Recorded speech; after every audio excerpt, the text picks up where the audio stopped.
Happy holidays, everybody. Sots is here. First, I just feel like recording this because I want to talk over a lot of thoughts going through my mind. So this will be my last gear update at level 265, as well as the last gear update for 2025 itself. And I kind of want to, I just want to store the memory of the strength I was at when I was at the level before I move on to the next stage of the game. Now, as I prepare to show you my gear where I'm at right now, I also want to share some thoughts that's been going through my mind as of late. So, first off, it all began with the Starforce changes. I've always been a player that just accepts and adapts whatever's thrown in my way, but this Starforce change from 25 to 30 stars, I just don't like it at all. Back when the Starforce count was at 25, the system basically had a what I call a finishing spot at 22 stars that I enjoyed reaching, even through all the booms and fails and whatever BS that I went through.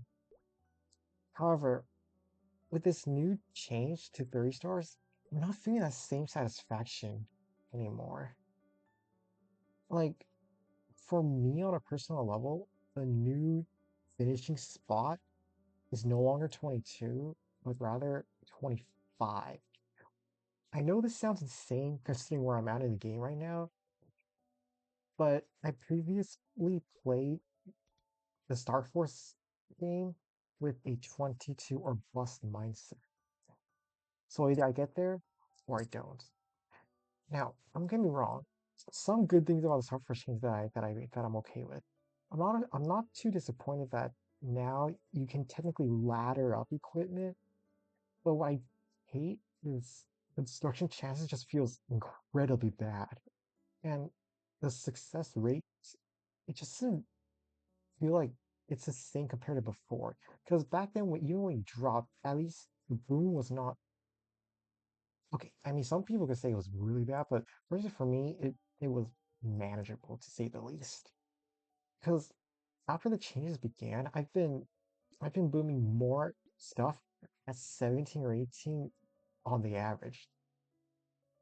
So after with my dislike of the Star Force system, I also wanted to admit that I haven't been keeping up with the game quick enough.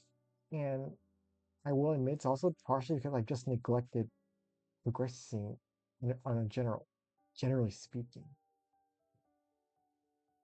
In addition, since I've been playing this game since 2020, and I've noticed how much the game has changed since then, and Maplestory just doesn't feel the same anymore. And the result of that, I get burned out. And I'm still getting online okay, on weekly at the very least, just getting my boss meals done, getting my meso, but I just haven't felt the enjoyment of the game anymore. So I just it's just not the same anymore. And like the newly released change to familiars, like the Mystic Frontier, dude, don't I have absolutely no clue, not an inkling how that system works. And because I don't know what to expect, I hesitate to tinker around with it because I don't know the risks and rewards. Just like how it took me a while to figure out software systems and all that. This is like the same thing. I don't know what the risks and rewards I would do whether I'm successful or what or if the game decides to give me a fail on whatever I'm trying. So don't get me wrong, I did read the patch notes, but it still doesn't make sense to how the whole system works. And I'd rather watch others demonstrate it than figure out for myself or like read how it works. Because once I get a full like proper like demo, then I know what to expect, or at least how basic idea on how the system works. But anyhow, that's pretty much all the thoughts I have. Hope you understand what I mean and for the rest of the gear update.